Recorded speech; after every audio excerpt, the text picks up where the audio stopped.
my channel Mixed Masdevallias.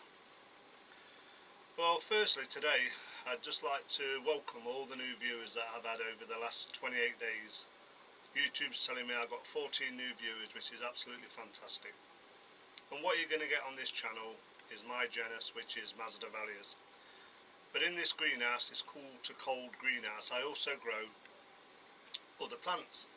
And from time to time I'm going to show you what plants I grow.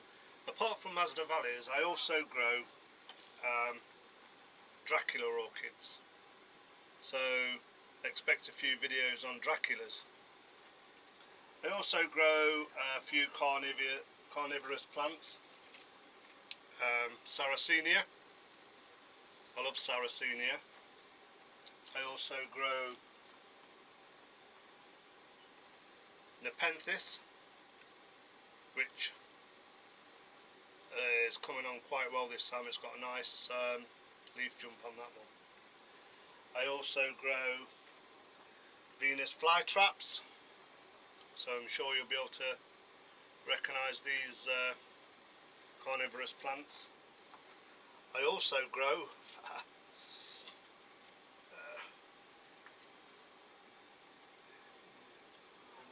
bromeliads. I've got some bromeliads here. The other name is Guzmania. I forgot that. So you'll see these along the way for joining this channel. But today, for the new season, I'm going to try a new genus. I'm going to try and grow Disa Orchids. I've done all the research on it. I've watched all the channels. I've even read up on it. I've been on the orchid forums and I've been onto a couple of local growers. And I've just been over to a grower today to pick up a hybrid, because I personally believe if you're going to start any genus of orchid, start with a hybrid. Species can be a bit difficult to grow. So I'm going to give it a go, and I want to bring you along the way. So we pot it up and go through a bit of the culture, how to keep it, the temperature, the watering, the feeding, and generally how to grow Disa orchids. And hopefully we should have some blooms in the summer.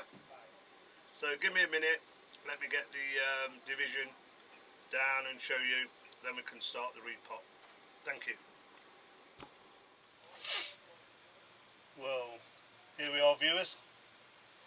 Here's the new addition to this greenhouse, my young division of a Disa orchid. I'll let you have a look at it. The grower wrapped it in sphagnum for me to bring home.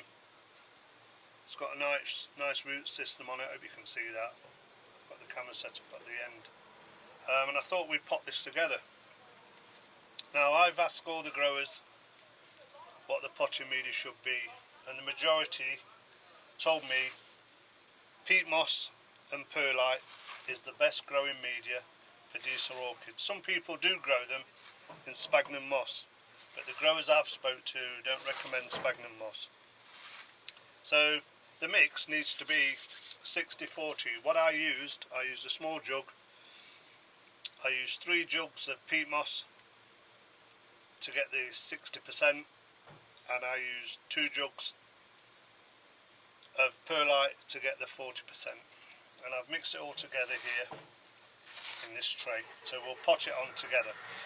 I'm potting it today on this bench, which is my hotbed really. When I grow chilies, I put my chilies in tubs on this hotbed. It's all wired up, it's got underground cable, and it gives heat through the bottom to the trays to bring them on. Right, so I think we'll get started. Let's get this potted. I'll just talk a little bit about this Disa first. It's a hybrid, this one. It's Disa Watsonii Bramley. Disa orchids, they're terrestrial, so they go in this compost that we're growing now. They're not to be grown in orchid bark or orchid media or even potting compost. They need a moss compost with a perlite mix if that's how you're going to grow them. The native of South Africa, Table Mountain, is where the majority are found. They like lower temperatures, so should do well in this greenhouse. Can tolerate temperatures down to 5 degrees C, but no frost. You cannot get them anywhere near the frost. They flower in late spring to early summer. I'll do a pop-up of Watsonii Bramley, so you can see this beautiful little orchid in bloom. They grow by streams in their natural environment with their roots in the water. So you can imagine them growing on the side of streams, in mountain footpaths, or in areas like that where the roots are constantly in the water. That is why when you do grow them, we get it potted, we put it in a tray, similar to Sarracenias and Venus flytraps. They have a 2 to 3 centimetres of water at the bottom of the tray, so that they're always wet. They cannot dry out. Even in the winter, you keep them watered. This is a hybrid. As I said, it's hybrid cross. It's between Uniflora and Kewensis, I believe. That's what he told me, yeah, Kewensis and Uniflora.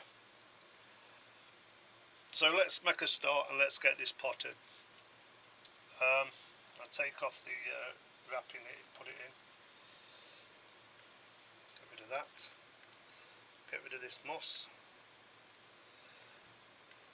Some growers do grow them in live sphagnum moss. He did tell me that today. Got a nice root system on this. Am I showing it clearly on the video? Yeah, I believe I am. Right, I'm going to use a small square pot that I pot most of my Masdevallias in. The recommendations are for a small plant 9 cm pot, for a large plant 11 cm pot. So let's make a start. I've mixed it all up, so we're going to get some in. Let's put some in the bottom. Get a bit in the bottom.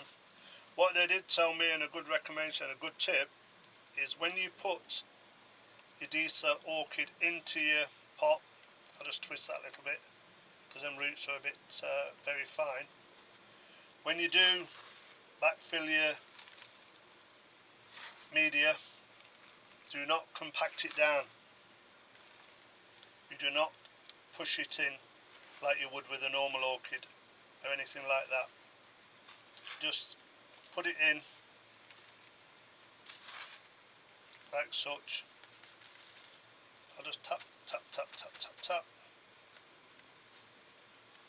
Leave a good ½ inch of the white out of the media, if that's what I was told to do, and that's what I've done. Now what we're going to have to do is give it a good drink, and let's get it settled in. So as I said, I'm going to put it in a saucer. Yeah, I've got one here. I've made that much media mix. I'll probably have to get a couple more now to use this up, but we'll see how this one goes in the greenhouse. So now it's potted up, I'll give it a drink. It does like water. It likes to be watered from the top. It stands in water as well. They don't like tap water. Chlorine or chlorinated water would certainly kill a Disa orchid. You need rainwater, or like I use, RO water. So I'm just going to water that in now, let the media settle, then I'm going to top up round the bottom. A few more tips regarding these Disa orchids. I've already done a label, by the way. My label's done. I'm sure you can see that. And it's a cross between Uniflora and Kewensis, which I've already said. I'll put the label in. We'll see how this does let it grow.